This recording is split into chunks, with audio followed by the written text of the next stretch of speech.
Madame l'ambassadrice, monsieur l'ambassadeur, Excellences, mesdames et messieurs, tout protocole observé, avec votre autorisation, nous allons commencer cette réunion parce qu'à la page 3 de ma conduite, nous serons à ce moment-là, en principe, à 11h10. Il est indiqué, comme nous sommes bien dans les temps, ce qui ne peut fonctionner que si nous commençons maintenant. C'est un honneur renouvelé pour moi de vous accueillir aujourd'hui à cet événement dont l'objectif est de fournir les éléments clés du cadre mondial avant la première réunion du comité préparatoire prévue pour la mi-2025, le cadre mondial pour la gestion des munitions classiques, bien entendu.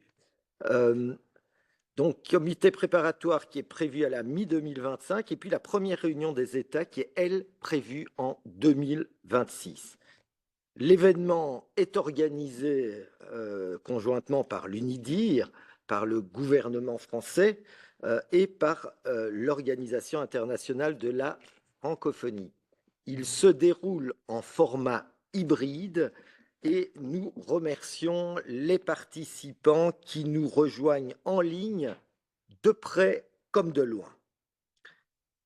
Ces 2 dernières années, et voire peut-être avec une accentuation particulière ces derniers mois et ces dernières semaines, le monde vit une recrudescence de tensions politiques et sécuritaires qui impactent largement aussi l'espace francophone.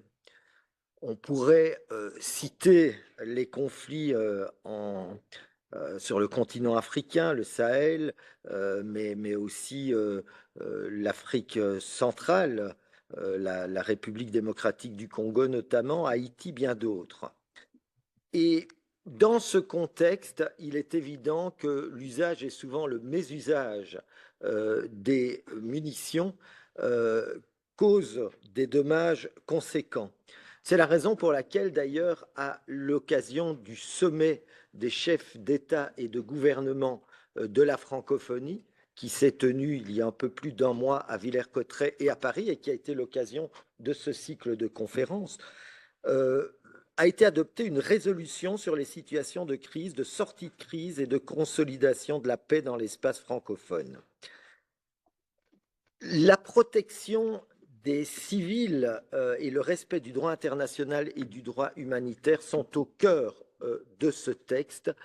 Il n'y a guère de doute que le respect du cadre mondial qui a été élaboré à l'initiative de la France et de l'Allemagne pourra contribuer grandement aux objectifs qui sont décrits dans cette approche.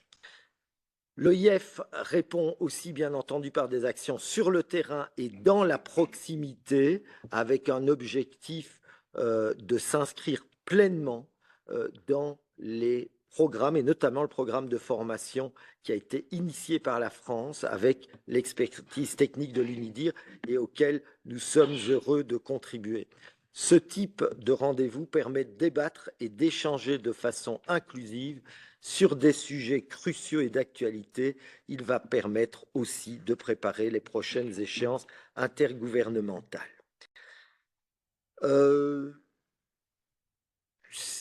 Nous allons poursuivre ces formations puisque la prochaine aura lieu le 27 novembre, toujours en partenariat avec la France et l'UNIDIR. Son thème sera la désinformation, la paix et la sécurité.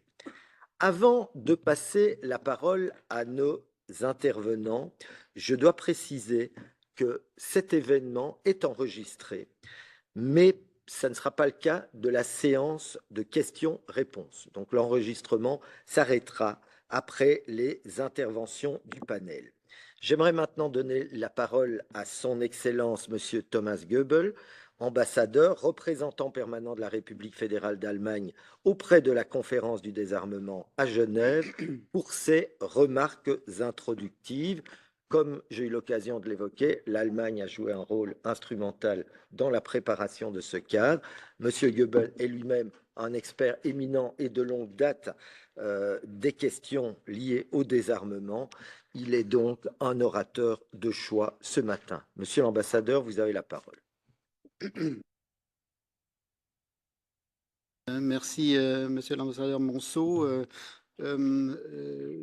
Chers collègues, bon, tout d'abord, je voudrais remercier UNIDIR, la représentation française auprès de la conférence du désarmement et bien sûr l'Organisation internationale de la francophonie de m'avoir invité à participer aujourd'hui à l'événement consacré au cadre mondial pour la gestion portant sur toute la durée du cycle de vie des munitions classiques. Vous l'avez déjà souligné, monsieur l'ambassadeur, étant donné le caractère francophone de cette série d'événements, il peut paraître un peu surprenant, d'abord peut-être de me voir prendre la parole, mais en effet, comme vous l'avez déjà dit, l'Allemagne et la France ont joué un rôle crucial dans le développement de cet cadre global. Et il est vrai que l'Allemagne, qui est évidemment pas vraiment un pays francophone, entretiennent un partenariat profond au-delà des barrières linguistiques dans presque tous les domaines avec la France. Et c'est particulièrement vrai pour le sujet d'aujourd'hui sur lequel nos deux pays travaillent ensemble depuis de nombreuses années, les munitions. Ces dernières années, l'Allemagne et la France se sont fortement engagées dans l'élaboration des règles internationales visant à réduire les dangers émanant des munitions conventionnelles. Et ces efforts ont été couronnés de succès en juin 2023, quand le groupe de travail des Nations Unies chargé des munitions conventionnelles a adopté à New York, après 2 ans de travaux intensif sous la présidence de l'Allemagne, de mon collègue Albrecht von Wittke, le projet d'un cadre mondial pour la gestion des munitions classiques. Projet qui ensuite a été adopté avec une grande majorité des États membres par l'Assemblée générale des Nations Unies, avec une résolution présentée conjointement par l'Allemagne et la France, une résolution qui a obtenu d'ailleurs en première commission cette année, la première commission qui vient seulement de se terminer la semaine dernière, un résultat encore meilleur. En effet, 72 pays ont voté oui et ont assuré ainsi le plein soutien à la mise en œuvre du cadre mondial décidé il y a 1 an. Le succès de cette initiative de longue date repose sur l'engagement profond de nombreux pays qui ont dépassé les clivages politiques pour travailler efficacement ensemble. L'adoption du cadre mondial par la 78e Assemblée générale des Nations unies en décembre 2023 a ainsi marqué la fin d'un débat controversé qui a duré plusieurs années. Pour la première fois depuis plus de 10 ans, les Nations unies ont conclu avec succès un nouvel instrument de contrôle des armements conventionnels. Après plus de 3 décennies de délibérations intermittentes sur la question de la gestion des munitions, le orphelin du contrôle des armes conventionnelles a finalement trouvé un foyer sous le toit des Nations unies.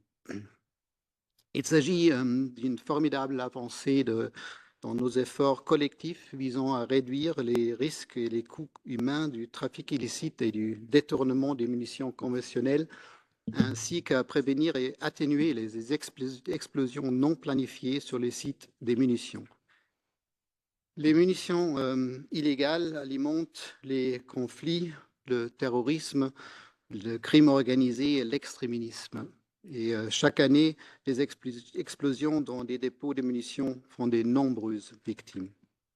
Il s'agit donc d'une avancée majeure. Les réglementations du cadre mondial contribueront à sauver des vies et soulager les souffrances.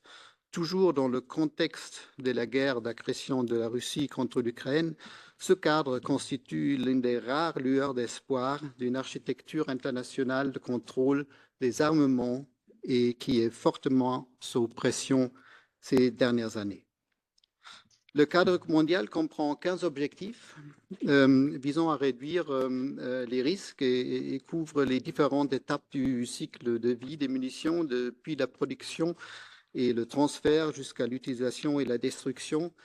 Les objectifs sont liés à des mesures individuelles. Par exemple, pour éviter les risques d'explosion, il faut réduire les risques de détournement, améliorer le marquage et le traçage. De plus, il est important de collecter les informations et de renforcer le dialogue sur les munitions qui font l'objet d'un trafic illicite. Je voudrais souligner dans le contexte de cet événement aujourd'hui seulement 3 de ces 15 objectifs. Premier, le cadre mondial intègre une approche innovante à 2 niveaux qui reconnaît la diversité des contextes nationaux et régionaux. Chacun des 15 objectifs identifie dans un premier temps un certain nombre de mesures communes et que tous les États s'engagent à respecter, et dans un second temps, un certain nombre de mesures supplémentaires possibles qui pourraient contribuer à la réalisation de chaque objectif dans des contextes nationaux, sous-régionaux ou régionaux spécifiques. Deux, le cadre mondial reconnaît également le rôle central de la coopération et de l'assistance internationale. Les États s'engagent à coopérer et à se coordonner entre eux et à établir et renforcer des partenariats, notamment avec les organisations internationales, régionales et sous-régionales compétentes, ainsi qu'avec les organisations non gouvernementales compétentes, les universités, les instituts de recherche et le secteur privé, y compris l'industrie. Les États devraient également désigner un point de contact national pour le partage volontaire d'informations relatives à la mise en œuvre de ce cadre mondial, et les organisations régionales et sous-régionales sont également encouragées à faire de même. Troisième et dernier point, le cadre mondial contient un certain nombre de mandats pour le secrétariat, notamment en matière de coopération et d'assistance internationale.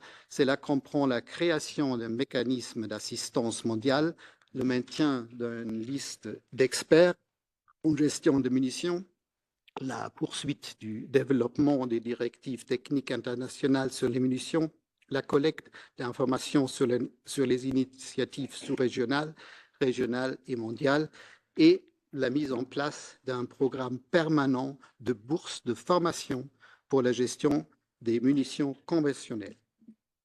Nous devons maintenant prendre les mesures nécessaires et mettre en œuvre nos engagements. Le cadre mondial ouvre des voies pour une mise en œuvre future.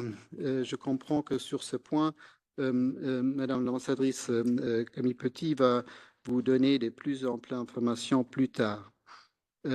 Pour conclure, le cadre mondial comble le vide laissé par un instrument réglementaire dédié aux munitions conventionnelles au niveau international, tout en complétant et en renforçant les instruments internationaux et régionaux existants sur le contrôle des armes conventionnelles.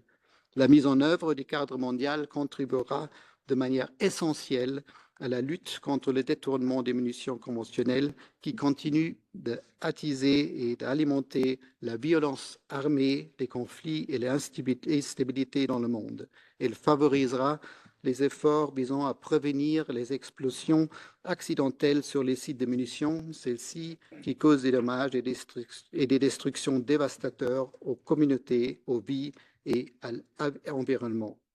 Avec l'adoption du cadre mondial pour la gestion des munitions classiques tout au long de leur vie, les États membres de l'ONU ont apporté une contribution collective à la réduction du nombre de victimes, à la réduction des armes et à la réduction des munitions. Tout ceci dans le but de sauvegarder des vies et d'épargner souffrance aux générations futures. Je vous remercie pour votre attention. C'est nous qui vous remercions, Monsieur l'ambassadeur, pour le tableau très complet, précis que vous venez de dresser du cadre mondial pour la gestion des munitions classiques.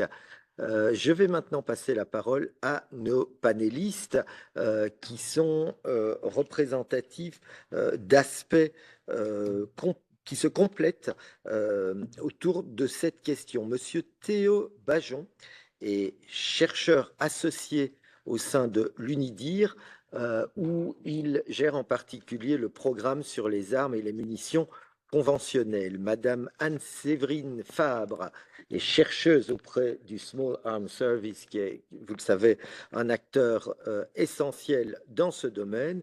Et Monsieur Ursing Hoffmann est chercheur senior également au sein de l'UNIDIR dans le même programme sur les armes et les munitions conventionnelles. Monsieur Bajon va nous introduire aux risques pour la sûreté et la sécurité liées aux munitions conventionnelles avec un focus sur l'Afrique. Monsieur Bajon, avant d'intégrer l'UNIDIR, a travaillé auprès du ministère des Affaires étrangères d'Andorre, du Centre régional des Nations Unies pour la paix, le désarmement et le développement en Amérique latine et dans les Caraïbes, en tant qu'associé de projet sur la mise en œuvre des plans d'action nationaux dans le cadre de la feuille de route sur les armes à feu dans les Caraïbes. Il a également travaillé avec le Programme des Nations Unies pour le développement au sein du groupe de travail interinstitutionnel sur le désarmement, la démobilisation et la réintégration. Il est titulaire d'un master en expertise internationale et risque de Lyon 3, d'une licence en sciences politiques. Il a fait énormément de choses et il est en particulier en train de travailler à une thèse très intéressante sur le rôle des acteurs sous-étatiques dans les processus de désarmement conventionnel post-conflit.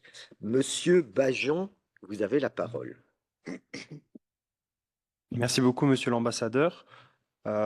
Excellences, Madame, Messieurs les ambassadeurs, je suis très content d'être parmi vous aujourd'hui pour vous présenter quelques perspectives, notamment sur le cadre des mécanismes régionaux en matière de gestion des armes et notamment spécifiquement des munitions, concernant les bonnes pratiques, les mesures efficaces, mais également les défis qui peuvent être persistants pour renforcer cette gestion des munitions avec un focus sur l'Afrique spécifiquement. Next slide, please. Merci beaucoup.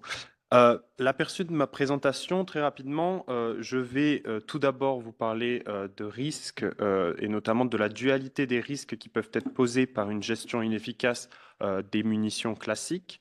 Ensuite, je vais essayer de vous présenter très rapidement l'approche de l'UNIDIR concernant la gestion des armes et des munitions, et notamment vous parler des progrès qui ont pu être réalisés et des défis qui sont persistants spécifiquement en Afrique concernant cette gestion des armes et des munitions avec une focale spécifique sur les munitions. Et finalement, je présenterai très rapidement les produits sur lesquels je me suis appuyé avec les outils et les ressources qui ont été produites par l'UNIDIR ainsi que d'autres organisations sur ces questions-là. Prochaine, next, please. Merci. Très rapidement, pourquoi est-il intéressant de s'intéresser à la gestion des munitions tout au long de leur cycle de vie et quelle est la dualité des risques qui peuvent être en présence, notamment si on a une gestion qui est inefficace de ces munitions. La gestion inefficace des munitions, on prend généralement cette focale tout au long de leur cycle de vie parce qu'il y a des risques qui sont associés à différents stades de ce cycle de vie, et notamment en matière de détournement et en matière de prolifération illicite d'un côté, et de l'autre côté, ce qu'on appelle plutôt sur la gestion des stocks, les explosions non planifiées, et je vais vous présenter également sur cet aspect-là.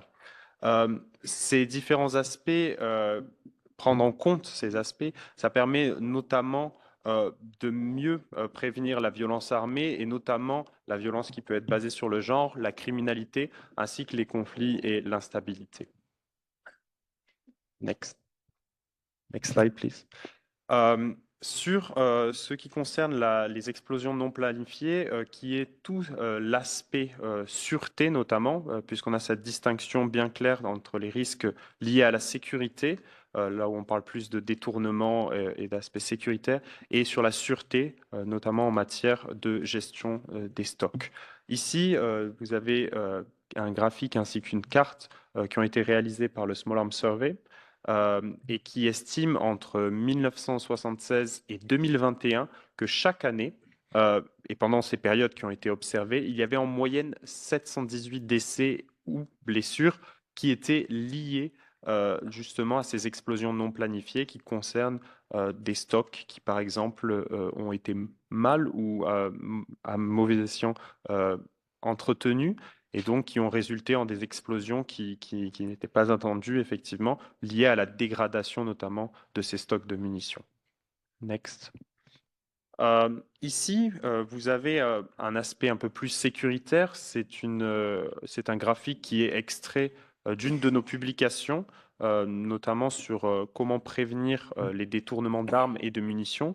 Mais on peut très bien appliquer cela aux munitions spécifiquement. Et vous voyez à chaque étape du cycle de vie des munitions, notamment lié au tout début, le point numéro 1 sur la fabrication, jusqu'au mouvement transfrontalier non autorisé, quel type de détournements vont pouvoir avoir lieu, quels facteurs vont favoriser ces détournements et également quels acteurs vont pouvoir être impliqués. Je mentionne à la fin de cette présentation la publication spécifique si cela vous intéresse davantage. Next. Afin de finir cette mise en bouche concernant la gestion des stocks de munitions et la gestion des munitions plus largement, et notamment la dualité des risques, j'ai extrait ici deux citations. La première est extraite du dernier rapport biannuel du secrétaire général des Nations Unies sur les armes légères et de petit calibre, sur les ALPC, et qui notamment mentionne que l'utilisation abusive, le transfert illicite ainsi que l'accumulation déstabilisante des ALPC ainsi que de leurs munitions continuent de compromettre la paix et la sécurité au niveau national, régional et mondial, de façon à faire obstacle au développement durable des États. La deuxième citation que vous avez ici sur l'écran est liée au DTIM, aux directives techniques internationales sur les munitions, qui ont été mentionnées précédemment, et qui cite explicitement que les stocks de munitions conventionnels qui sont vieillissants, fluctuants et notamment excédentaires peuvent présenter des risques d'explosion accidentelle, comme je le mentionnais précédemment, sur les sites de munitions. Donc on a l'aspect sûreté et la deuxième partie de la citation, le détournement vers des marchés illicites, l'aspect sécurité. Next. Concernant l'approche de l'Institut des Nations Unies pour la recherche sur le désarmement et spécifiquement de son programme sur les armes et munitions conventionnelles, en matière de gestion des armes et des munitions, qu'on simplifie par l'acronyme GAM en français, se base sur 5 aspects principaux. De manière générale, l'idée est véritablement de renforcer les cadres et les approches en matière de gestion des armes et des munitions. Et pour cela, l'UNIDIR soutient notamment des évaluations de base ainsi que des analyses qui permettent de contribuer à l'élaboration de feuilles de route, notamment au niveau national et régional. Cela permet de recueillir et de compiler des leçons qui peuvent être apprises de ces différents processus dans l'évaluation, mais aussi dans la mise en œuvre des recommandations, d'identifier et de mettre en avant ce qu'on appelle des pratiques bonnes et des mesures efficaces, de faciliter le dialogue et également de produire des outils pratiques qui vont pouvoir être utilisés par d'autres partenaires. L'approche de l'UNIDIR spécifiquement en matière de gestion et des armes et des munitions ces dernières années s'est focalisée sur le développement d'une méthodologie qui a été publiée en 2020, mais qui avait été utilisée à partir de 2015 sur la mise en œuvre d'évaluation de base de la gestion des armes et des munitions. De manière générale, on définit la gamme comme étant la surveillance, la responsabilisation ainsi que la gouvernance des armes et des munitions tout au long de leur cycle de vie de gestion. Cela comprend 10 piliers ou 10 domaines fonctionnels clés qui vont du mécanisme de coordination nationale jusqu'à la destruction des armes qui peuvent être désignées comme obsolètes, excédentaires ou dangereuses. Cela couvre toutes les armes conventionnelles, notamment les ALPC, les armes légères et de petit calibre, et l'ensemble de leurs munitions. L'UNIDIR, depuis 2015, comme je le disais, a mis en œuvre un certain nombre d'évaluations de base et d'évaluations de suivi avec plusieurs autorités nationales et en partenariat avec différentes institutions et organisations au sein des Nations Unies et au-delà. Comme vous le voyez sur la carte, la focalisation de ces évaluations a été faite prioritairement en Afrique et notamment en Afrique de l'Ouest. Et les résultats que je vais vous présenter aujourd'hui sont issus de l'ensemble de ce travail qui a été mis en œuvre depuis 2015 par l'UNIDIR. Chaque année, depuis 2022, l'UNIDIR publie ce qu'on appelle une mise à jour, ou plutôt un aperçu de la gestion des armes et des munitions en Afrique, un rapport sur l'état d'avancement. Ce rapport d'état d'avancement s'ancre véritablement sur les évaluations de base qu'UNIDIR a pu participer à mettre en œuvre, comme je vous montrais sur sur la feuille précédente. Et notamment permet de revenir auprès de ces États et de voir quels ont été les progrès qui ont été mis en œuvre.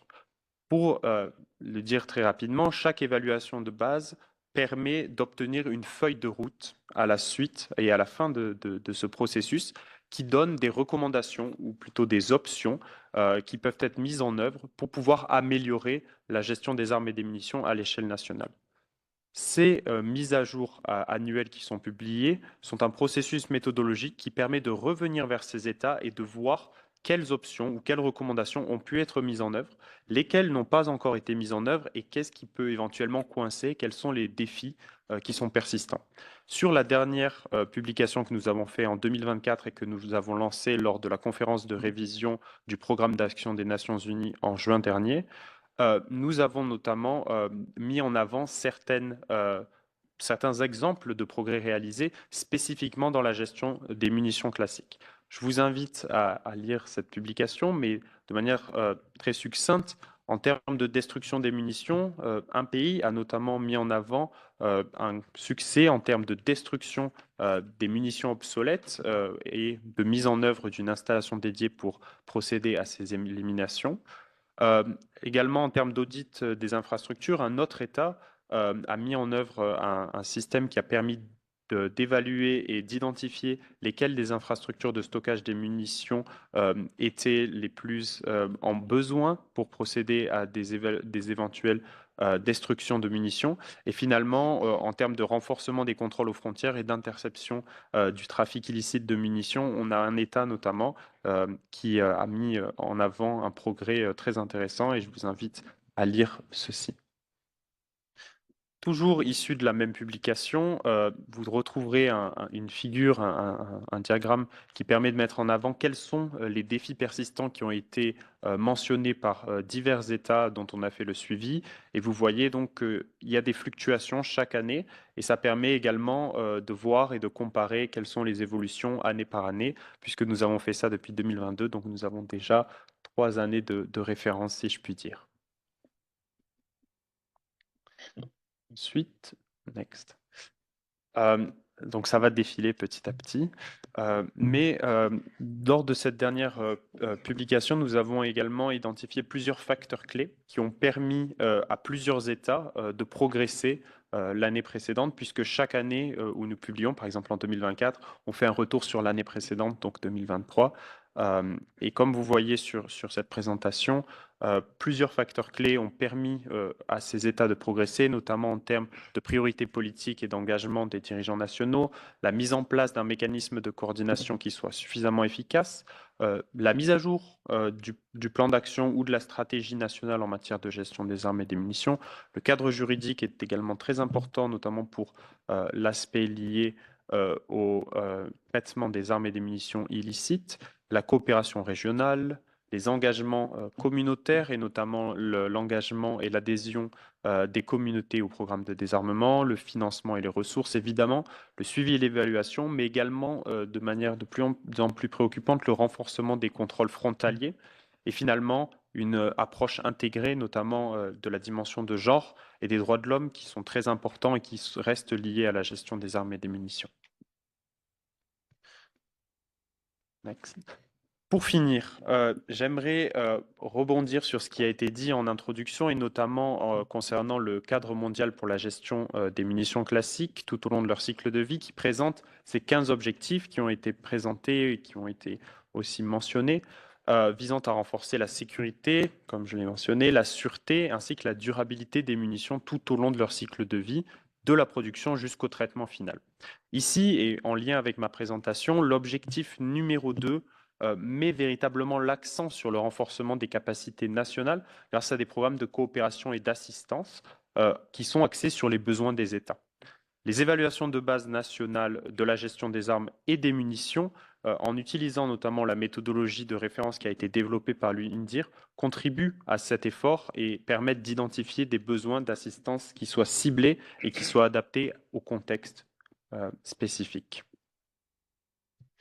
Finalement, comme je le mentionnais, voici quelques produits et ressources qui ont été développés par UNIDIR spécifiquement sur les munitions notamment. Je vous ai déjà mentionné la méthodologie de référence pour les évaluations de base. Il y a également le cadre d'analyse des détournements dont je vous ai présenté un graphique au début.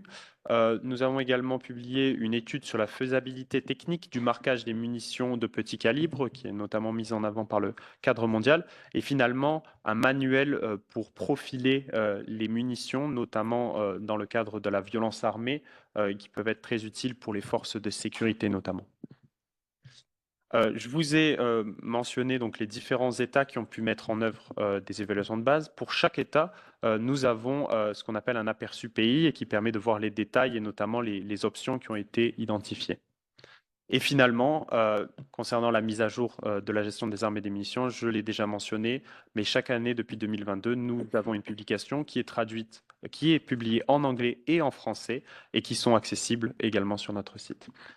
Je vous remercie et je passe la parole à Monsieur l'ambassadeur. Merci. Merci, Monsieur Bajan, pour cette excellente introduction au risque. Ah, oui, ça fonctionne. Au risque pour la sûreté et la sécurité liées aux munitions conventionnelles en Afrique. Nous allons maintenant nous diriger vers les Caraïbes avec Madame Anne-Séverine Fabre, qui est donc chercheuse au Small Arms Survey. Elle a dirigé des projets dans les Caraïbes et en Afrique de l'Ouest, traitant du trafic illicite et de l'utilisation abusive des armes et des munitions. Ses travaux portent en particulier sur la violence armée, les munitions utilisées dans les crimes, le trafic transnational d'armes et de munitions, ainsi que sur les explosions accidentelles dans les dépôts de munitions. Vous avez une vie passionnante. Avant de rejoindre le Survey, Madame Fabre a mené des recherches en criminologie sur la cessation de la délinquance et a travaillé dans le secteur pénitentiaire sur la gestion de peine des délinquants. Elle est titulaire d'un master en droit, en criminologie et sécurité de l'Université de Lausanne. Vous avez la parole, Madame Fabre. Merci, Monsieur l'ambassadeur, Excellences, Madame, Messieurs les ambassadeurs, chers participants. Aujourd'hui, je vais prendre un angle particulier au niveau des Caraïbes, qui est le profilage des munitions retrouvées sur scène de crime. Mais avant cela, je vais juste brièvement vous présenter le Small Arms Survey pour ceux qui ne nous connaissent pas. Donc, on est un programme associé à l'Institut de hautes études internationales et du développement à Genève. On est spécialisé dans tout ce qui est armes légères et de petit calibre et violences armées, donc au niveau de la recherche et aussi d'activités de soutien, comme par exemple des formations. Et on existe depuis 1999-1999 et on est financé principalement par les États et les organisations internationales. Donc, voici les points que je vais aborder aujourd'hui. Je vais d'abord vous donner une brève introduction sur l'étude sur les armes à feu et munitions aux Caraïbes qu'on a menée en coopération avec CARICOM INPAX.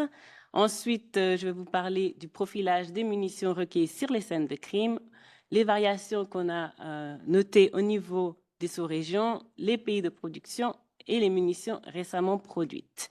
Et bien sûr, en guise de conclusion, on aura le lien avec le cadre mondial pour la gestion des munitions et le cas des Caraïbes. Next slide, please.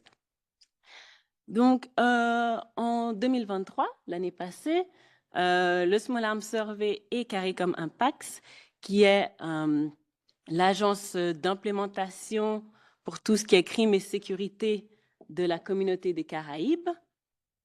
On a publié ensemble un rapport plutôt compréhensif sur tout ce qui est les schémas et les tendances du trafic illicite aux Caraïbes. Donc, ce rapport aborde plusieurs thèmes: la détention d'armes à feu, les armes et munitions illicites. Donc, on a regardé le type de transport, on a regardé les méthodes utilisées par différents criminels pour justement opérer ce trafic illicite, notamment transnational depuis les États-Unis. On a regardé aussi les coûts socio-économiques de la violence armée. Et donc là, on a travaillé avec divers hôpitaux dans la région et divers médecins. Et on a essayé d'estimer le coût économique de cette violence par arme à feu aux Caraïbes. Il faut savoir que dans cette région, comparé à d'autres régions du monde, la violence armée est extrêmement élevée, notamment au niveau des homicides. Donc, c'est une région dans laquelle on arrive avec des taux d'homicide de 20 à 40 par 100 000 habitants. En comparaison, ici en Suisse, on a à peu près, il me semble, 0,1 à peu près, 0,1 et 0,5. Et c'est aussi une région dans laquelle les armes à feu dans ce type de crime sont proéminents. Plus de la moitié des homicides sont commis par des armes à feu et dans certains pays, ça va jusqu'à 90%. Voilà. Next slide, please. Et donc, voici l'approche qu'on a utilisée pour ce travail au niveau des munitions. Donc, le but était vraiment de pouvoir fournir un profil général des types, des fabricants, des utilisations et des possibles origines des munitions qui sont utilisées dans les crimes.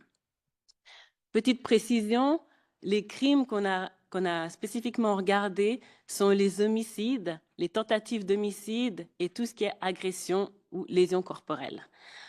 On a travaillé avec des images et des données sur les marquages sur le culot des douilles. Et on a eu accès à 1429 douilles retrouvées sur scène de crime. On a couvert 10 États et territoires. Donc ça comprend, vous aurez une carte dans la prochaine diapositive. Ça comprend les Bermudes, îles Caïmans, îles Turques et Caïques, Anguilla, la Barbade, îles Vierges britanniques, Belize, et également 3 territoires français, la Guyane, la Guadeloupe et la Martinique. Donc on a également eu des informations et des données de la police et gendarmerie française. Ces images viennent de systèmes automatisés d'identification balistique. Donc, ces systèmes, l'utilisation première est vraiment de pouvoir identifier ce qu'on appelle les traces en balistique forensique et identifier les traces sur la munition pour pouvoir corroborer que l'arme qui a été retrouvée a bien tiré cette munition qui a été retrouvée également. Mais on a, via cette étude, aussi montré qu'il y avait d'autres utilités avec ce même système et qui pourraient vraiment être utiles dans le cadre mondial des munitions. Et on a également reçu des données de la Jamaïque. Donc, ces données, elles étaient plus agrégées. Donc, on n'avait pas directement les images ou on ne pouvait pas nous-mêmes aussi prendre certaines informations plus granulaires. Mais on a également reçu de la police jamaïcaine, justement, des informations en tout sur 3109 douilles. Il faut savoir juste une chose, c'est que cette approche, du coup, elle n'inclut pas les munitions saisies dans d'autres circonstances. Et malheureusement, on n'a pas pu aussi couvrir un certain nombre de pays qui sont aussi plus peuplés dans la région, comme Haïti ou Trinité et Tobago. Donc ici, voilà, vous avez la carte où vous pouvez voir, on a séparé l'analyse en plusieurs sous-régions. Donc, avec, comme je disais, au nord, on a Bermudes, îles Caïmans et îles Turques et Caïques. Sud-est, on a Anguilla, Barbade et îles Vierges britanniques. L'ouest, on a le Belize. Et après, il y a les territoires français avec la Guadeloupe, Guyane et Martinique. Une observation intéressante, c'est qu'on a remarqué la concentration de marques spécifiques sur le kilo. Comme par exemple, il y a une vingtaine de variétés de marques qui sont les plus communes et qui représentent la moitié des douilles trouvées. Et par exemple, ici, vous voyez souligné en vert, on voit que GFL 9 mm Luger est retrouvé dans 3 des 4 sous-régions au niveau des premiers ou seconds marquages le plus retrouvé au niveau des douilles retrouvées sur les scènes de crime. Et donc, avec ces informations sur les marques du culot, on a essayé d'établir un profil pour les pays de production. Une chose qu'il faut savoir aussi, c'est qu'il est parfois difficile de déterminer le pays de production des munitions via les marques sur le culot. Parce qu'il est possible qu'il y ait, par exemple, des marques qui soient établies sur le continent américain comme sur le continent européen. Donc, difficile de savoir si c'est sur le territoire américain que c'est venu ou c'est venu du territoire européen. Mais on a travaillé aussi avec des spécialistes de munitions et des spécialistes balistiques forensiques et on a pu avoir par moment aussi des informations additionnelles à ce niveau. Mais il faut savoir que c'est plus facile d'être plus précis lorsqu'on a accès aux boîtes et aux paquets dans lesquels les munitions se trouvent. Mais donc, on a vu que près de la moitié des munitions ont été produites aux États-Unis. Quand on prend en compte également les données de la Jamaïque, on voit que ça monte à 83%. L'Italie, l'Allemagne, la République tchèque et le Mexique faisaient aussi partie du top 5 des pays de production. Et puis, au total, on a réussi à identifier 23 pays, dont 4 pays limitrophes. Voilà, il y a donc les États-Unis, le Mexique, le Brésil et le Venezuela. Next slide, please. Avec les informations qu'on a sur les marquages du culot, on peut aussi essayer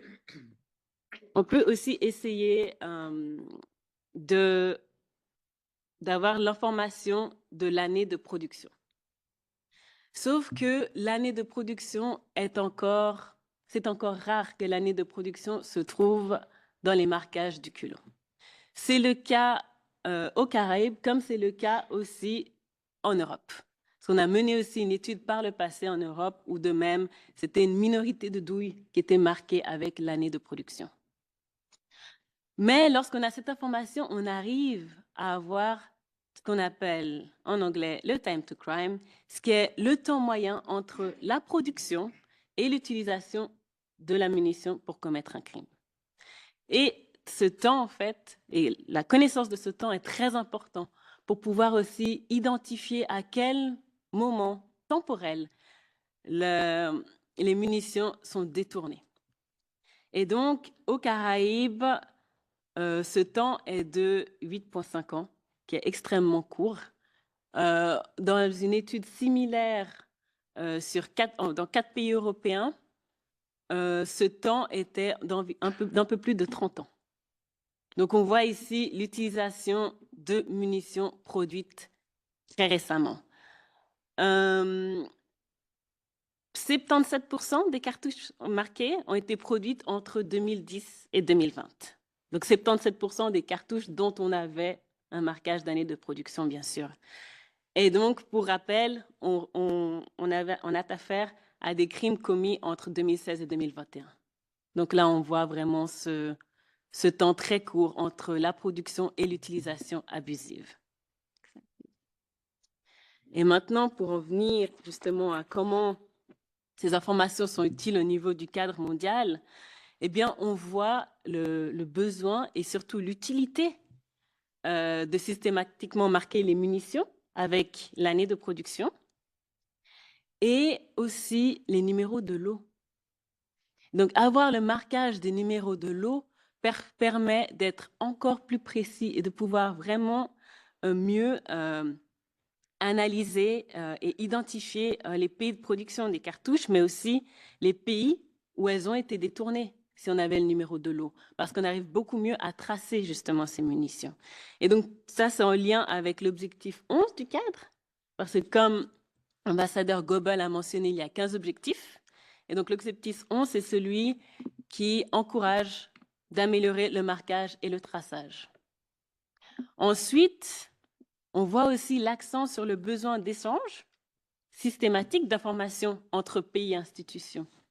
Par exemple, on a pu mener cette étude car il y avait vraiment des échanges entre les différents pays et territoires, plus il y avait des échanges aussi avec nous et d'autres acteurs. Et donc vraiment, ça met en lien cette étude avec les objectifs 12, 15 et 3, qui tous mentionnent le besoin de coopération, de collaboration et d'échange entre institutions et pays pour pouvoir vraiment résoudre ces problèmes. Merci. Merci à vous. Voilà qui était concret et précis. Alors, nous allons maintenant nous diriger vers notre ultime présentation de ce matin. Elle vise... il y a un petit gap. Elle nous sera donnée par M. Ursing Hoffmann, qui est chercheur senior à l'UNIDIR et qui est, je l'ai évoqué tout à l'heure, particulièrement en charge du programme sur les armes conventionnelles et les munitions. Ces domaines d'expertise et d'intérêt en recherche incluent la prévention des conflits, la consolidation de la paix, la réduction de la violence armée, la gestion des armes et des munitions, ainsi que les instruments de contrôle des armes conventionnelles et de désarmement. Avant de rejoindre l'UNIDIR, Monsieur Hoffmann a occupé le poste de responsable de programme au département fédéral des affaires étrangères de la Suisse, le DFAE, de conseiller en politique au Centre international de déminage humanitaire de Genève et d'assistant de recherche à l'unité d'inspection commune du système des Nations Unies. Monsieur Hoffmann, vous avez la parole.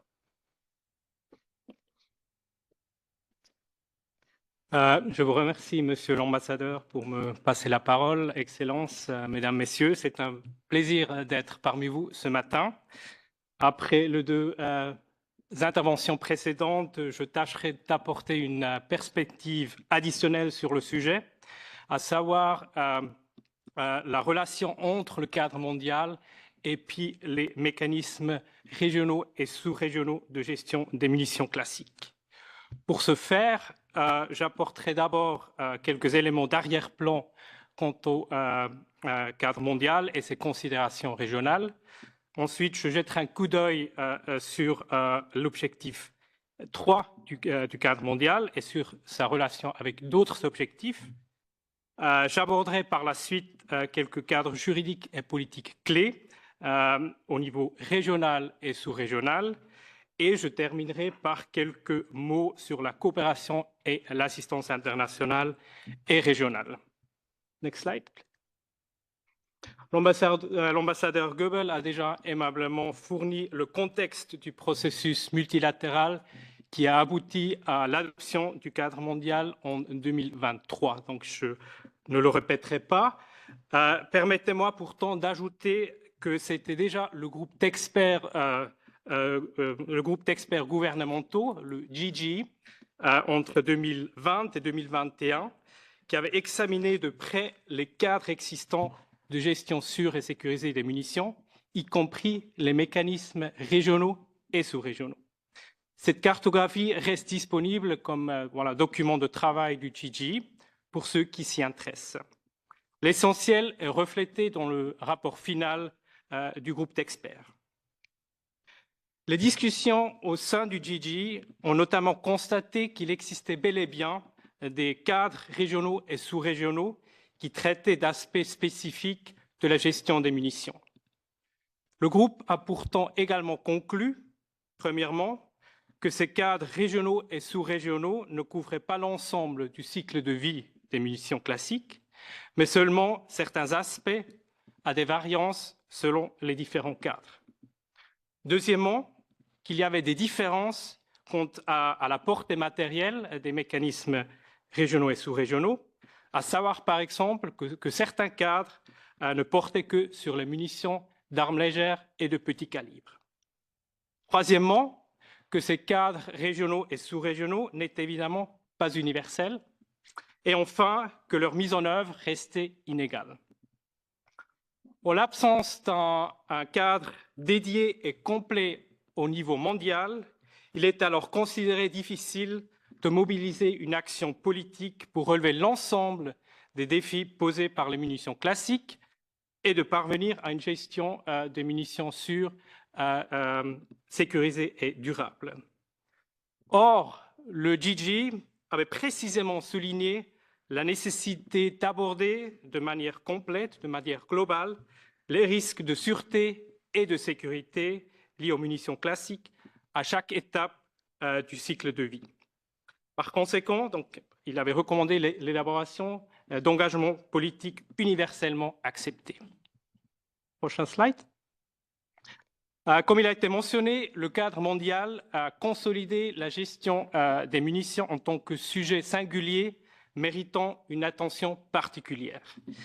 Il a comblé un vide réglementaire au niveau international, complétant les instruments internationaux existants en matière de maîtrise des armements conventionnels. Pour cette présentation, il convient surtout de souligner qu'au travers de leurs engagements pris dans le cadre mondial, les États ont mis un accent particulier sur les niveaux régional et sous-régional. Et j'essaierai d'esquisser par la suite comment celle-ci s'articule en identifiant 3 aspects. Next slide. Premièrement, le cadre mondial comprend un objectif spécifique portant sur l'appui, s'il y a lieu, des mécanismes régionaux et sous-régionaux. Cet objectif répond à la reconnaissance que les États peuvent avoir davantage de poids commun quant aux défis et solutions ayant trait aux munitions classiques au niveau régional et sous-régional qu'au niveau mondial. En outre, dans certaines régions, il existe des initiatives régionales et sous-régionales qui se focalisent sur la gestion des munitions classiques tout au long de leur cycle de vie ou qui intéressent directement ce domaine. Compte tenu de la forte convergence d'intérêts et de l'étroite coopération déjà existante dans certaines régions, les activités menées à ces niveaux pourraient servir à catalyser la réalisation des ambitions mondiales en matière de gestion des munitions classiques. Pour concrétiser cet objectif, le cadre mondial formule une mesure facilitatrice commune, donc comme on vient d'entendre, une mesure applicable à tous les États. Elle consiste à encourager, et s'il y a lieu, à appuyer le renforcement des échanges et de la coopération aux fins de la gestion des munitions classiques tout au long de leur cycle de vie, notamment la coopération au renforcement des capacités et l'échange de bonnes pratiques au niveau régional et sous-régional. Au-delà de cette mesure commune, l'objectif 3 comprend également 4 mesures facilitatrices supplémentaires. Il s'agit notamment, 1, d'envisager d'établir des processus stratégiques structurés, tels que des feuilles de route ou des plans d'action, dans le cadre d'un effort conjoint entre les États destinataires et les parties prenantes clés de la coopération et de l'assistance internationale. 2, d'encourager les États destinataires et les parties prenantes clés à se réunir régulièrement pour partager des informations au sujet des projets d'assistance, ainsi que des enseignements tirés de l'expérience et des bonnes pratiques au niveau régional et sous-régional. 3. D'encourager les États participant à des initiatives régionales ou sous-régionales à partager au niveau global les enseignements tirés de l'expérience et des bonnes pratiques. Et enfin, d'envisager de renforcer les mécanismes régionaux et sous-régionaux existants de coopération et d'assistance, ou d'envisager de créer de tels mécanismes. Next slide. Et ceci m'amène à ma deuxième réflexion sur la façon dont le cadre mondial met un accent particulier sur le niveau régional et sous-régional. En effet, les objectifs spécifiques du cadre mondial sont à considérer dans leur ensemble. À cet égard, on peut noter que la relation explicite entre l'objectif 3, donc l'objectif spécifiquement dédié au niveau régional et sous-régional, et d'autres objectifs du cadre qui touchent transversalement aux aspects régionaux et sous-régionaux. À mentionner par exemple l'objectif 2 qui porte sur des approches de coopération et d'assistance internationale sur mesure qui soient axées sur les besoins, qui soient durables et qui soient adaptés aux contextes régionaux et sous-régionaux et bien sûr aussi nationaux.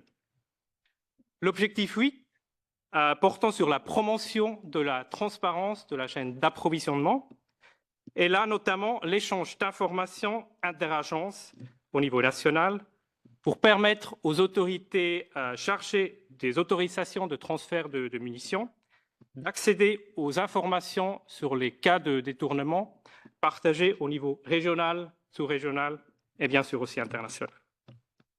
L'objectif 12, l'échange volontaire d'informations sur le détournement et le trafic illicite des munitions au niveau régional et sous-régional. Et enfin, l'objectif 15, donc la coopération des États avec les parties prenantes concernées au niveau régional et sous-régional, notamment des échanges avec des experts de l'industrie et des technologies afin d'étudier des solutions industrielles actuelles ou émergentes permettant de renforcer l'intégrité de la chaîne d'approvisionnement. Next slide. Enfin, il me semble avoir une troisième manière dont les États membres ont porté une attention particulière au niveau régional et sous-régional. En effet, le cadre mondial reconnaît qu'il s'intègre dans un ensemble d'efforts régionaux et sous-régionaux existants. Donc un ensemble d'efforts sur lequel le cadre mondial s'appuie, qu'il complète et qu'il renforce. Les cadres dans les régions favorisent l'appropriation des objectifs du cadre mondial et permettent de les traduire en actions de mise en œuvre, adaptées et appropriées le cas échéant, au niveau régional et sous-régional.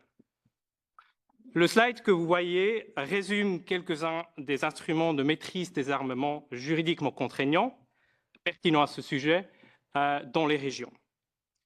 Alors qu'il y a des différences quant à leur portée et leur champ d'application, ces cadres peuvent contribuer à promouvoir le cadre mondial.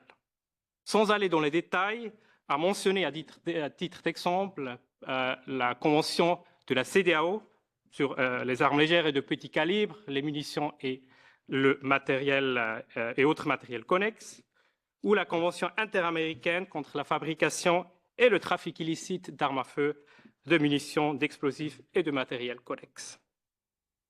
Next slide.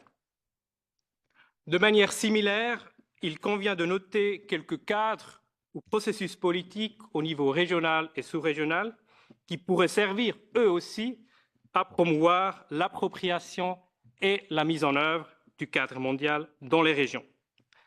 Et là, par exemple, voilà, on peut aussi mentionner le document de l'OSCE, par exemple, sur les stocks de munitions conventionnelles ou la feuille de route pour la mise en œuvre durable des actions prioritaires des Caraïbes sur la prolifération illicite des armes à feu et des munitions dans les Caraïbes d'ici à 2030.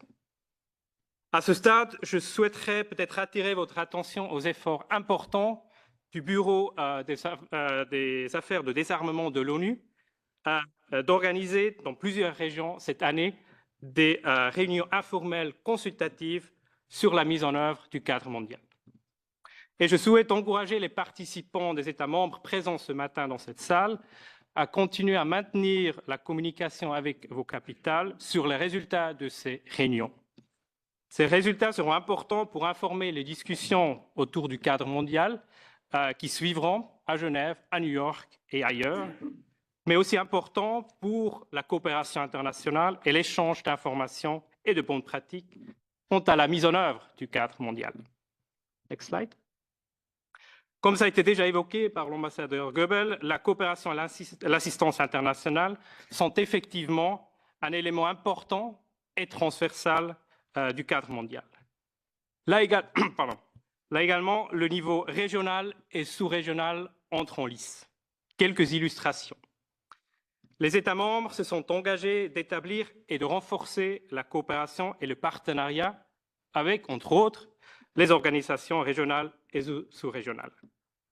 Comme ça a été aussi dit déjà par un autre intervenant, les organisations régionales et sous-régionales sont encouragées à désigner des points de contact, tels que aussi les États sont appelés à faire de même au niveau national. Les organisations régionales et sous-régionales sont encouragées à promouvoir la coopération et la coordination entre elles. Les États se sont engagés d'échanger des expériences et des bonnes pratiques. Les organisations dans les régions sont encouragées à favoriser ces échanges à leur niveau et entre régions. En outre, les organisations régionales et sous-régionales sont appelées à fournir, dans la mesure du possible, de l'assistance aux États. Et le cadre mondial prévoit également que les organisations peuvent solliciter, recevoir et fournir de l'assistance entre elles.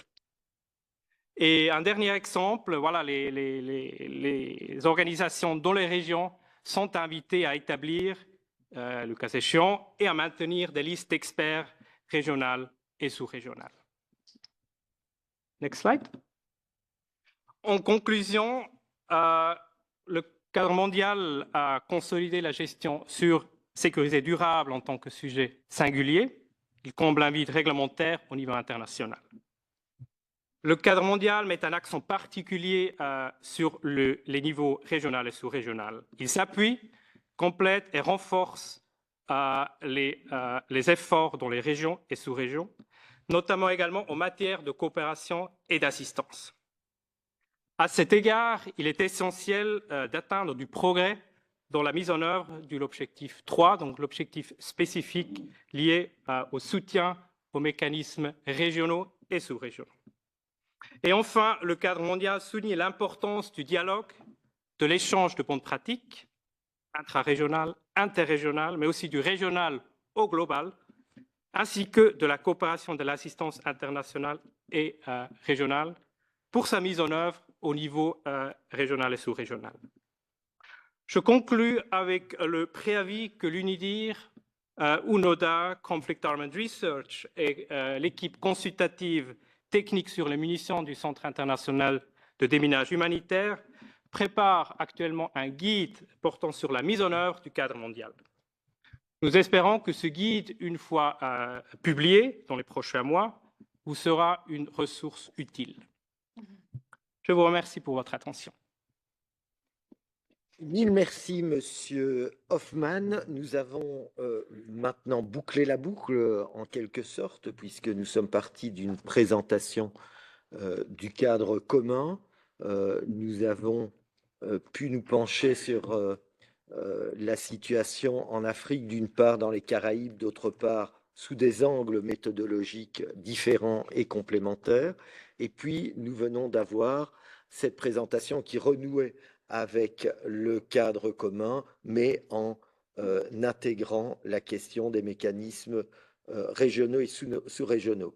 Il nous reste évidemment un enjeu important, c'est ce qui vient, l'avenir, les perspectives, et c'est ce dont va traiter immédiatement, dans ses propos conclusifs, Madame l'ambassadrice auprès de la conférence du désarmement pour la France. Je ne l'ai pas dit dans l'ordre, mais on a compris. Cher Camille. Beaucoup, Monsieur l'ambassadeur, et merci aux panélistes. En effet, nous avons pu avoir cette vision à la fois rétrospective, historique, sur la mise en place du cadre mondial, mais aussi pu voir quelle était sa valeur ajoutée, ce qu'il pouvait apporter, et tout ceci en pleine complémentarité avec les différents mécanismes régionaux qui se mettent en place, avec deux exemples précis. Et donc, moi, je voudrais brièvement, pour laisser quand même le temps aux échanges avec la salle, donner quelques éclairages sur les prochaines étapes de la mise en œuvre de ce cadre mondial et surtout quels sont les enjeux de la préparation de ces étapes. Alors, tout d'abord, plusieurs intervenants l'ont évoqué, et notamment mon collègue, l'ambassadeur Goebel, nous avons pu d'abord faire adopter ce cadre mondial sans vote, ce qui est assez exceptionnel dans le domaine du désarmement. Puis, ce cadre mondial donc, qui a été adopté en juin 2023 à l'issue de l'OEWG, le groupe de travail à composition non limitée, a ensuite fait l'objet d'une première résolution à l'Assemblée générale pour l'endosser.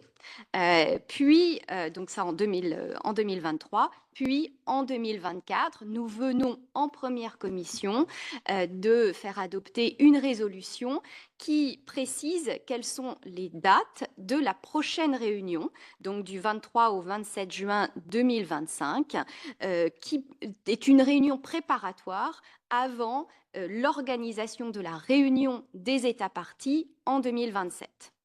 Et vous l'avez mentionné, cette résolution vient d'être adoptée en première commission avec un très très large soutien, un quasi-consensus, on va dire, avec 172 voix favorables. L'objectif maintenant, c'est de faire vivre ce processus jusqu'en 2027 et ce faisant, de traduire sur le plan opérationnel les différents éléments qui ont été agréés par les États. Il s'agit de faire en sorte que les États s'approprient ce cadre mondial, mais aussi qu'ils puissent partager, présenter les différents mécanismes qui sont mis en place au niveau national, régional, sous-régional, de manière à ce que nous puissions mieux comprendre quels sont les dispositifs existants, ceux qui sont efficaces, pour gérer ce cycle de vie des munitions, comme vous l'avez dit, tout au long du cycle de vie, donc vraiment de la planification, l'approvisionnement, les transferts, la gestion des stocks, l'élimination, et ce faisant, identifier quelles sont les voies d'amélioration possibles. Il y a plusieurs facteurs clés, plusieurs intervenants l'ont mentionné. Il faut que ce soit une priorité politique, d'où l'importance de maintenir cette attention par cette réunion préparatoire et toutes les différentes consultations qui auront lieu d'ici là, puis dans son suivi. Voir quels sont les mécanismes de coordination qui sont mis en place dans les États, avec des exemples régionaux, comme celui que nous avons vu en Afrique ou dans les Caraïbes. Quels sont les plans d'action nationaux qui sont mis à jour. Également, donc l'adaptation du cadre juridique, le renforcement des contrôles frontaliers, etc. Toute cette dimension intégrée qui a été identifiée comme un facteur clé de succès pour améliorer la gestion des munitions classiques tout au long de leur cycle de vie. Les États volontaires, et j'insiste là-dessus, car il s'agit vraiment d'engagement politique de nature volontaire, c'est aussi comme cela que nous avons pu obtenir que le cadre mondial soit adopté sans vote, ces États volontairement vont pouvoir identifier et mettre en place un ensemble de mesures. Alors, il y a essentiellement 4 éléments que je souhaiterais préciser. L'intégration des principes du cadre mondial dans les politiques nationales et dans les stratégies de sécurité, ce qui nécessite l'adaptation des lois et des règlements régissant la gestion des munitions. Il s'agit ensuite d'évaluer les capacités nationales. On a pas mal parlé de renforcement capacitaire. Donc, quelles sont les capacités nationales? Il s'agit bien sûr d'infrastructures, mais pas seulement, aussi de ressources humaines, de personnel et de procédures. Puis, mettre en place des mécanismes de suivi pour évaluer l'efficacité des mesures mises en œuvre. Et c'est un élément pour lequel l'UNIDIR nous est également d'une aide très précieuse, j'y reviendrai. Enfin, les États pourront donc rendre compte de ces mesures dans des rapports de progrès sur la mise en œuvre donc, du cadre mondial dans ses différents volets, surveillance, gouvernance, etc. Dans le cadre de cette préparation, vous avez mentionné, Monsieur Hoffman, la préparation de l'UNIDIR pour 2025 avec un certain nombre de partenaires d'un guide de mise en œuvre du cadre global de gestion des munitions. Ce sera un élément très utile pour la préparation de cette réunion de 2025 et dans son suivi. Là, nous continuerons, je pense, avec nos partenaires à continuer à porter, à sensibiliser la communauté internationale sur ce sujet. Par ailleurs, débuter la mise en œuvre de ce cadre mondial dans des conditions les plus favorables possibles, de manière à maintenir un niveau d'ambition élevé qui correspond à tous les enjeux de la gestion des munitions, comme on l'a vu, pour éviter les explosions qui ne sont pas, qui sont improvisées, et également la lutte contre les détournements, et donc ainsi contribuer à limiter la violence. Voilà. Merci beaucoup.